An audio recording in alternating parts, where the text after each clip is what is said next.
Pumalo sa 45 degrees Celsius ang heat index sa ilang bahagi ng bansa ngayong araw. Posibleng ganyan din ang damang inat ngayong weekend. Saksi, si Oscar Oida. Agad na sumugod sa health center ng 64 anyos na si Aling Estrelita. Nakaramdam kasi siya ng pananakit ng ulo dala ng init ng panahon sa bansa. Kung may nararamdaman na, malapit lang naman po dito. Punta na ako dito. Umabot ngayong araw sa 40 degrees Celsius o nasa extreme caution level ang heat index sa Quezon City. Dahil dito, payo ng mga espesyalista na huwag baliwalain ang mga nararamdaman kapag mainit ang panahon. Maaari kasi itong humantong sa heat cramps o heat stroke. Nagkakaroon po ng additional burden po dun sa mga organs ng katawan.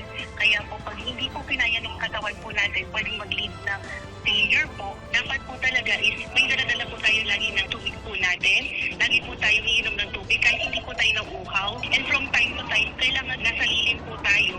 Sa Dagupan, Pangasinan, pumalo naman sa 44 degrees Celsius ang damang init ngayong araw. Pag talagang may na, nagpapahinga kami. Ayon sa Pag-asa Dagupan Station, posible pang tumaas ang heat index sa lungsod sa mga susunod na araw. Nasa peak season na tayo, kalagitnaan ng dry season. So, hindi natin naas yung posibilidad na pataas yung ating heat index. Sa Bira, Catanduanes at Sangli Point sa Cavite, ang naitalang pinakamataas na heat index na pumalo sa 45 degrees Celsius. Hindi rin biro ang nadamang init sa Naiya sa Pasay na umabot naman sa 42 degrees Celsius.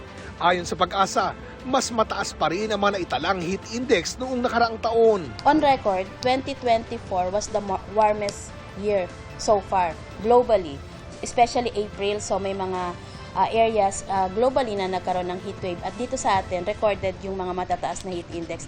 Pero posibleng pumalo sa 45 degrees Celsius ang heat index sa Sangli Point sa Cavite ngayong Sabado at Linggo. 44 degrees Celsius naman sa Dagupan, Pangasinan. Posible naman ang 41 at 42 degrees Celsius na heat index sa Pasay at Quezon City. Base sa datos ng Metro Weather, mataas ang tsansa ng ulan sa Mimaropa, Bicol Region, Visayas, lalo na sa western portions, pati sa halos buong Mindanao.